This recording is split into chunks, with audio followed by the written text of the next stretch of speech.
Oppenheimer presenta. Llega a usted por cortesía de Sodimac Home Center. Sueña, lo hacemos posible.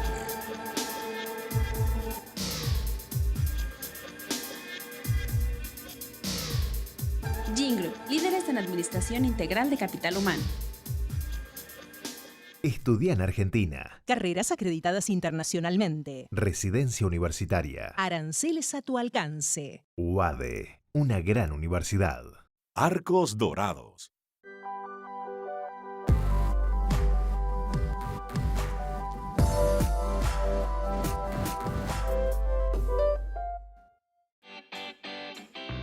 Ingresa en lacaja.com.ar, asegura tu auto y llévate un 15% de descuento por medio año. La Caja, así de simple.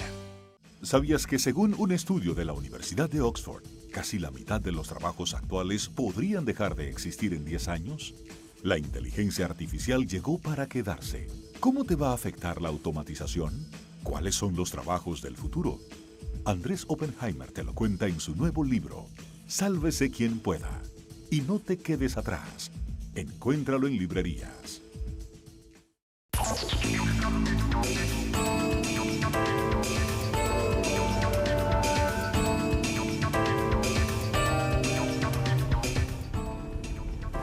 Hola, ¿qué tal? ¿Cómo les va? Soy Andrés Oppenheimer. Gracias por estar con nosotros. En las últimas décadas, desde el fin de la dictadura de Augusto Pinochet, Chile ha sido un modelo económico para América Latina. Es el país que más ha logrado reducir la pobreza en la región y lo ha hecho en democracia. Entre el 2000 y el 2017, la población chilena que vive en pobreza cayó del 31% de la población al 6.4% de la población. Cifras del Banco Mundial impresionante. Y sin embargo, Chile está siendo sacudida por la mayor ola de protestas sociales de su historia reciente. Entonces la pregunta es, ¿fracasó el modelo chileno? ¿Escondía una desigualdad que muchos no vimos y que ahora está explotando? ¿O por el contrario, lo que estamos viendo es una especie de protesta del primer mundo, un síntoma del crecimiento de Chile, una ola de protestas de jóvenes que vienen escuchando desde hace décadas, que están casi ya en las puertas del primer mundo y que ahora quieren vivir como viven muchos en los países del primer mundo, con un sistema de salud gratuita, con educación superior gratuita, con buenas jubilaciones, como en muchos países de Europa.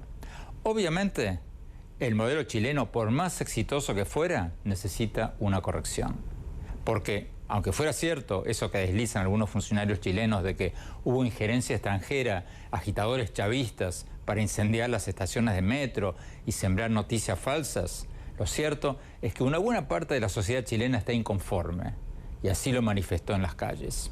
Hubo por lo menos 21 muertos y más de 2.000 heridos en las manifestaciones de las últimas semanas. Hoy le vamos a preguntar al ministro de Relaciones Exteriores de Chile, Teodoro Rivera, ¿qué pasó con el modelo chileno? Y si hay evidencias de que hubo agitadores externos que han provocado gran parte de la destrucción en ese país. También le vamos a preguntar cuál es el futuro de este nuevo pacto político entre los principales partidos de derecha y de izquierda de Chile para redactar una nueva constitución del país. Y para escuchar una opinión independiente vamos a comentar lo que nos diga el canciller de Chile con el profesor Patricio Navia, uno de los comentaristas políticos más conocidos de Chile. Navia es profesor de Ciencias Políticas de la Universidad Diego Portales de Chile y profesor de la Universidad de Nueva York. Y más tarde en el programa vamos a cambiar de tema. Vamos a hablar del libro de memorias que acaba de publicar uno de los más brillantes escritores latinoamericanos, nuestro colega y amigo y colaborador de CNN, Carlos Alberto Montaner. El libro se llama Sin ir más lejos y cuenta su vida. Lo leí y está escrito de maravillas. Es un libro conmovedor. Me divirtió mucho porque hasta las situaciones más dramáticas, como su encarcelamiento y fuga de la prisión en Cuba cuando tenía apenas 17 años, están contadas con mucho humor. Pero también tiene confesiones personales duras de contar y hasta tristes. Vamos a conversar con él más tarde en el programa. Ahora empecemos con el tema del futuro del modelo chileno. Veamos lo que nos dijo el ministro de Relaciones Exteriores de Chile, Teodoro Rivera. Veamos.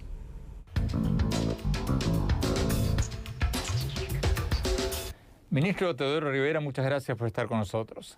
Canciller, el gobernante de Venezuela, Nicolás Maduro, la expresidenta argentina, Cristina Fernández de Kirchner, y muchos políticos del Partido Gubernamental de México han sugerido, han dicho que el modelo chileno ha sido un fracaso.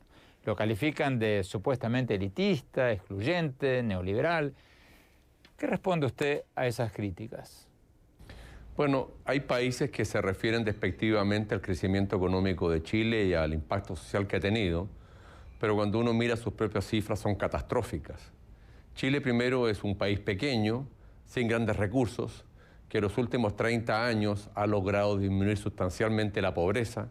Fíjate que la pobreza del 29%, casi el 30% en el año 2006, disminuyó en el año 2017 al 8,6%, y la extrema pobreza, que era el 12,6%, disminuyó al 2,3%.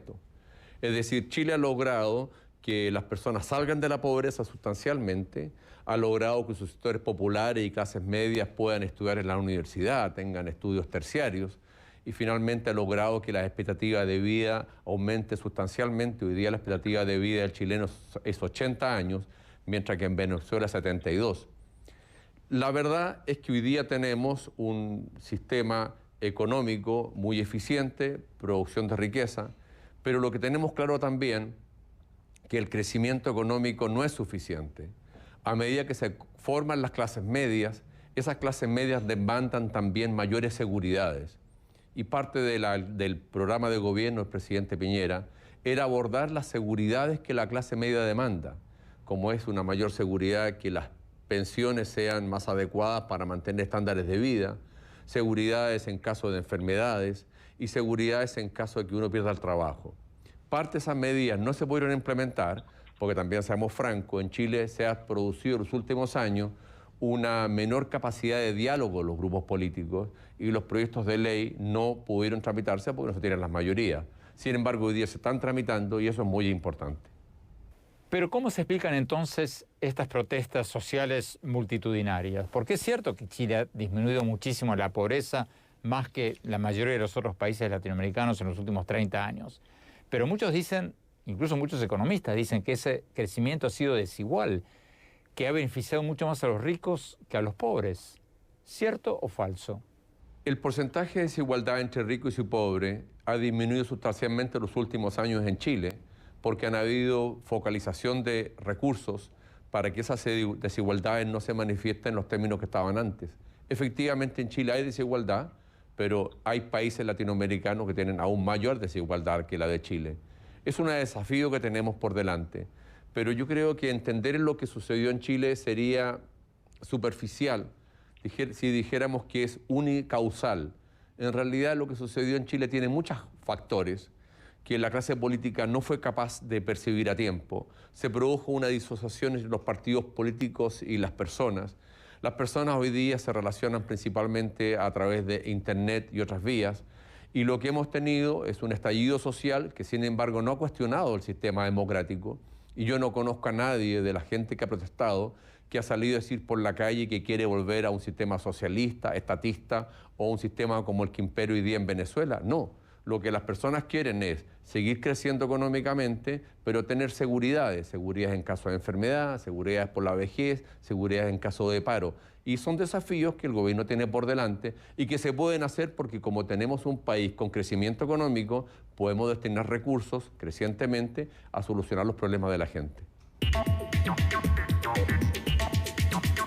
Vamos a Nueva York con el doctor Patricio Navia. Doctor Navia, ¿es cierto esto que nos dijo el canciller Rivera de que el porcentaje de desigualdad en Chile ha disminuido mucho en los últimos años? ¿Es cierto eso?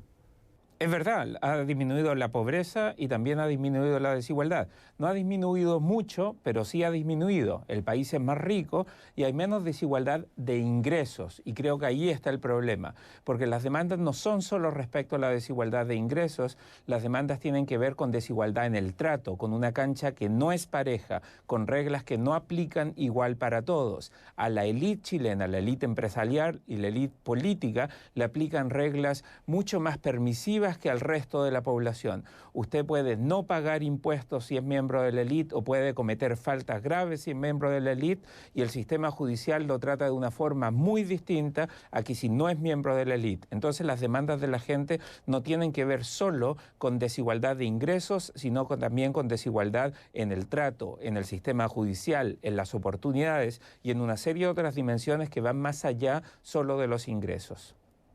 Tú has criticado la actuación del presidente Piñera cuando se iniciaron estas protestas masivas.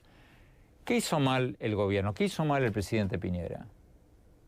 Pues yo creo que el presidente Piñera equivocó el foco como gobierno. Se preocupó mucho más de generar las condiciones para más crecimiento que de incorporar más gente a los beneficios del modelo, a los beneficios del desarrollo. Particularmente después de que empezaron las protestas, creo que el presidente confundió la estrategia. Creo que el gran error histórico del presidente va a ser que hizo una declaración diciendo que Chile estaba en guerra sin identificar quién era el enemigo. Y también me pareció un error esto de sacar los militares a la calle. Los militares están preparados para combatir, los militares están preparados para matar. Entonces, si los sacas a la calle, le tienes que dar ese poder para disparar, y eso hubiera significado que hubieras muerto muchos chilenos o varios chilenos en los saqueos, porque los militares habrían entrado a parar los saqueos. Entonces creo que el presidente quiso sacar a los militares a la calle para asustar a la gente que estaba saqueando, pero la gente siguió saqueando y los militares decidieron no disparar. Eso evitó muchas muertes, pero también dio esa sensación de impunidad de que en Chile se podía saquear y se podía seguir saqueando sin que te pasara nada. ¿Hasta qué punto son ciertas las versiones de que hubo agitadores venezolanos o de otros países detrás de los destrozos que hubo en Chile? ¿Tiene evidencias el canciller, el ministro de Relaciones Exteriores de Chile, o son especulaciones? Se lo vamos a preguntar cuando volvamos del corte. No se vayan, ya volvemos.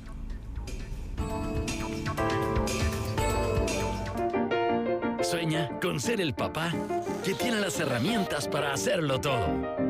Busca, encuentra, compara. Descubre la que siempre habías querido. Ven a Sodimac Home Center y llévate una o llévatelas todas. Pruébalas, siéntelas. Compra las herramientas de un super papá sin que te supercueste. Y haz tus super proyectos. Encuentra más, ahorra más. Ven y haz más. Sodimac Home Center. Sueña, lo hacemos posible.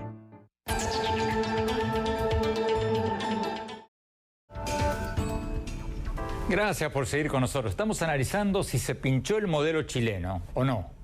Como les contábamos en el bloque anterior, Chile ha sido en los últimos 30 años un modelo para América Latina en lo que hace el crecimiento e incluso en lo que hace la reducción de la pobreza. La pobreza en Chile ha caído del 31% de la población en el año 2000 al 6%, 6.4% actualmente, cifras del Banco Mundial. Impresionante.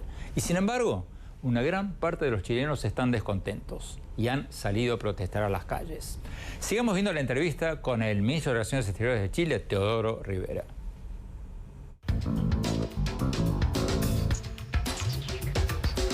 Ministro Rivera, el presidente Sebastián Piñera ha dicho que hubo intervención de gobiernos extranjeros, sus palabras, en estas protestas callejeras en Chile, y sugirió que Venezuela podría estar instigando actos de violencia. ¿Qué evidencias concretas tienen ustedes de que hubo agitadores venezolanos o de otros países en las protestas de Chile? Nuestros sistemas de inteligencia están trabajando en ello. Más que señalar de que hayan habido activistas en la calle impulsando las violencias, sí hay más constancias a través de información que nos ha llegado de los Estados Unidos de Norteamérica, es que, bueno, han habido probablemente interferencias a través de la Internet que generan una ansiedad mayor, que focalizan o le dan potencia a algunos discursos más reaccionarios. Yo quiero recordar lo siguiente: el presidente Piñera está hace 18 meses en el poder. Es un gobierno elegido democráticamente, es un gobierno elegido con más del 50% de los votos. Y hoy día enfrenta una situación que probablemente, si se hubiese sabido por parte de los actores políticos que se estaba incubando, se habría reaccionado a tiempo. Lo que estamos viviendo es una situación absolutamente nueva, que dejó al sistema político cuestionado, pero que el sistema político funciona en Chile. Hay democracia, En Chile hay tribunales independientes, en Chile hay un Instituto Nacional de Derechos Humanos que fiscaliza y por tanto la situación no puede ser considerada como que el sistema mismo está en cuestionamiento y ni la democracia está en cuestionamiento. Hay demandas, algunas de ellas que se expresan democráticamente en forma pacífica, pero también tenemos grupos anárquicos que se nos fueron incubando con el tiempo, que no nos dimos cuenta del potencial que iban adquiriendo y que destruyeron infraestructura pública y privada, iglesias y sinagogas, destruyeron lugares de representación, como son monumentos, destruyeron el metro. Tenemos que entender que hoy día estamos viviendo en Chile un fenómeno que es nuevo, que sencillamente al Estado también lo pilló por sorpresa. Pero explíquenos un poco mejor, por favor, lo que usted decía recién sobre los fake news que vendrían de otros países. ¿Podría darnos algunos ejemplos concretos? Hay información que también ha aparecido en la prensa de la creación de muchos perfiles falsos en Ecuador, a través de los cuales probablemente otros países generaron percepciones erróneas, noticias falsas, incendios no verdaderos, inseguridad en la población, que ayudó a generar un clima, un pánico colectivo que colaboró para que los grupos anárquicos, más grupos delictuales, cometieran saqueos y destrucción de la propiedad pública y privada. ¿Quién cree usted que está detrás de estas noticias falsas? Mire, como ministro de Relaciones Exteriores tengo alguna información, pero no quiero, sin embargo, precisar las mismas, por dos razones: porque están siendo investigadas por los servicios de inteligencia, y la segunda, porque si yo personificara esas noticias falsas en algún país, hay personas de dichos países que también las hemos recibido en Chile, y no queremos que ellas, que ya han pasado un trauma de abandonar sus propios países, pudieran sufrir luego el recelo de otros habitantes de Chile al asociarlos con estos actos que han sucedido en el país. Vamos a Nueva York, profesor Patricio Navia. Doctor Navia, ¿hubo intervención de gobiernos extranjeros en las protestas de Chile? Hay buenas razones para sospechar que tal vez pudo haber algo, pero creo que la tarea del gobierno es demostrar que efectivamente eso ocurrió, y hasta ahora el gobierno no ha sido capaz de demostrar nada. El sistema judicial también tendrá que hacerse cargo de identificar quiénes son las personas responsables, pero sí parece irresponsable decir hubo intervención extranjera sin mostrar esa evidencia. Uno puede sospechar que hubo intervención extranjera, pero mientras no se muestre evidencia, no podemos afirmar que hubo tal intervención extranjera. Creo que eso no es suficiente evidencia de intervención extranjera. Si el gobierno hizo esta acusación, y la hizo ya hace varias semanas, creo que necesita demostrar evidencia más concluyente de que esto efectivamente fue un complot extranjero o un complot internacional. Pero a mí me parece preocupante bajarnos por ese lado, porque eso en cierto modo le quita mérito a las demandas, a los reclamos de la gente. Creo que hay dos cosas paralelas que ocurren en Chile. Por un lado, hay un descontento social, y por otro hay un nivel de violencia inaceptable, tanto por parte de las policías en la forma que reprimen a la gente, como por parte de la gente en la forma como violentan a los policías. En Chile vemos ambas cosas. La policía se excede, pero también la gente va directamente a golpear a la policía. Eso en una democracia, en un Estado de Derecho, es inaceptable, de lado y lado. Gracias, profesor Navia. Tenemos que ir a un corte. Cuando hablamos, quiero preguntarles si este pacto político alcanzado entre el gobierno, los partidos de centro-derecha y centro-izquierda para redactar una nueva constitución o hacer un plebiscito para una nueva constitución, si va a funcionar y va a poder lograr preservar la estabilidad de Chile o no. No se vayan, ya volvemos.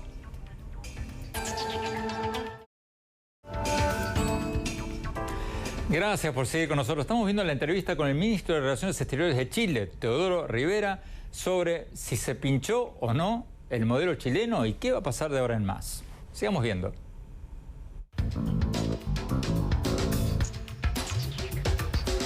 Ministro, el gobierno y la oposición han acordado ahora un pacto político de 12 puntos para redactar una nueva constitución. ¿Quién va a redactar esta nueva constitución? ¿Cómo va a ser esto? Mire, durante el gobierno militar se discutió mucho cómo abordar la transición.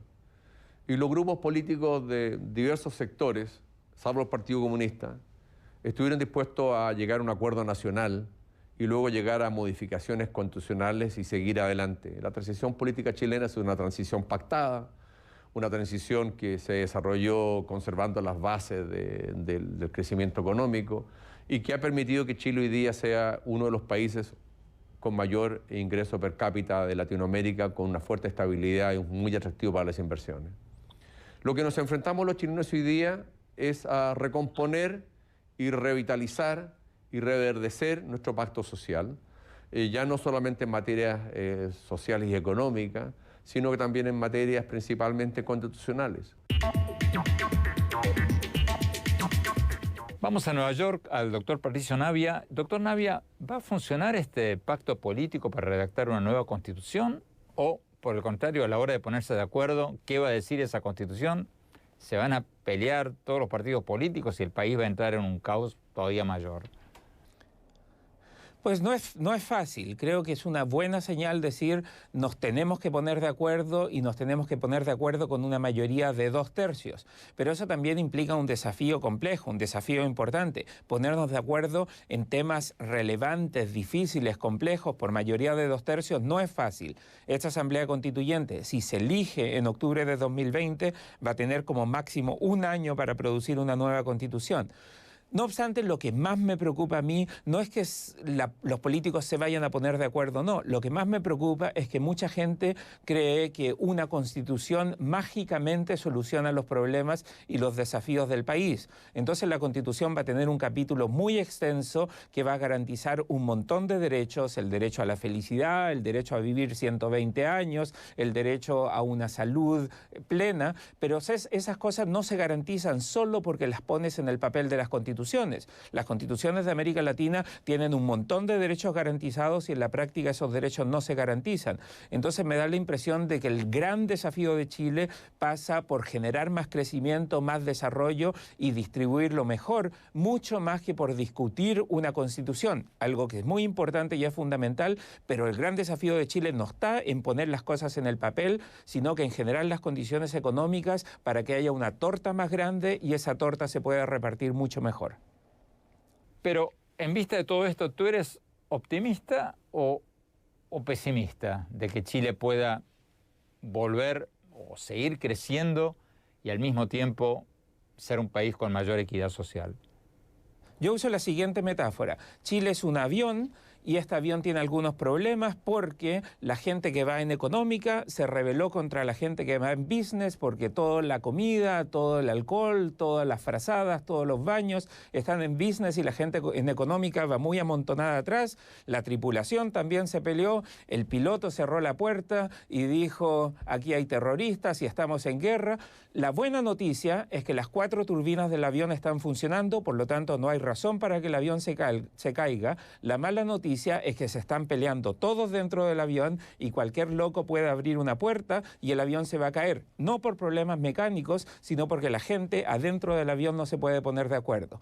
Yo soy algo optimista porque creo que va a prevalecer la racionalidad, pero vamos a tener 2 años bastante complejos, con bastante incertidumbre, porque vamos a estar discutiendo una constitución y no nos vamos a estar centrando tanto en el crecimiento económico, que es una condición necesaria para, insisto, haya una torta más grande y la podamos repartir mejor. Entonces, en esta discusión por repartir mejor la torta, corremos el riesgo de que se nos caiga la torta y nos quedemos todos sin torta.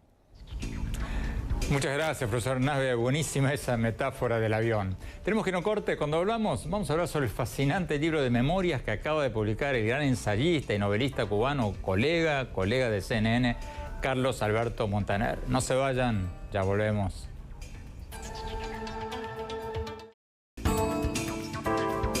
Gracias por seguir con nosotros. Carlos Alberto Montaner, uno de los escritores más brillantes de América Latina, colaborador de CNN también, acaba de sacar su libro de memorias.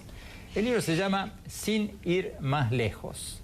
Y es un libro maravilloso, conmovedor, lleno de humor, de anécdotas sobre la Revolución Cubana, de su fuga de la cárcel, de su vida en el exilio y de sus encuentros años después con figuras como los premios Nobel Mario Vargas Llosa y Gabriel García Márquez y muchas otras figuras fascinantes. Y también está lleno de confesiones inesperadas. Carlos Alberto, gracias por estar con nosotros. ¿Por qué? ¿Por qué escribes tus memorias ahora, cuando acá mismo cuentas que estás trabajando en otro libro de ficción? ¿Por qué ahora?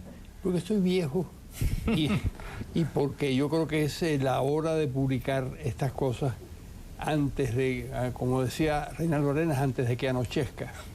Yo creo que lo que realmente impulsó la cosa fue una llamada de un médico que me dijo, en fin, tiene usted muy incipiente y está al principio de un efecto paralizante que es el Parkinson. Pero el Parkinson puede durar 10, 15 años, es decir, se va a morir de otra cosa. Yo no sé de qué me voy a morir porque eso mismo me dijeron cuando me abrieron el corazón para hacerme 6 bypass y me dijeron lo mismo. No sé, cada uno te dice que te vas a morir de otra cosa. De otra cosa, no sé de qué me voy a morir, pero en fin, esa es la razón básica de escribir el libro. Me pareció fascinante la historia que está bastante al principio de tu libro sobre cómo te meten preso a los 17 años y te fugas de la cárcel. ¿Por qué te metieron preso? ¿Fue en la Revolución? Sí, en la Revolución, claro. Me metieron preso porque estábamos conspirando. Eso es, pero no hicimos nada realmente. Ni siquiera tuvimos tiempo de hacer nada. Nos metieron presos de alguna manera preventivamente. ¿Pero tú llegaste a tener un arma? ¿Llegaste a disparar un tiro? No. Yo nunca tuve un arma. Y además, si hubiera tenido un arma, no sé si hubiera disparado o no, porque no es mi temperamento. Pero lo cierto es que nos tomaron presos y nos condenaron a 20 años, menos en mi caso, que yo tenía 17 años, entonces me condenaron hasta los 18 años en la cárcel, que me faltaban unos meses, pero yo no sabía si me iban a juzgar de nuevo. Y entonces decidí... Y estando preso en la cárcel, con una lima, empiezas tú y otro colega, otro compañero de preso, a limar los barrotes. Pero no podíamos doblarlos. Y no podían doblarlos. Llamamos a otro campesino muy fuerte que había ahí entre los presos, y entonces él lo consiguió doblar, pero el pobre no pudo irse porque se armó la gritería y, en fin. Al final salen, te escondes en la Embajada de Honduras y el embajador hondureño llega a verte al asilado, al escapado, y no cree que eres tú.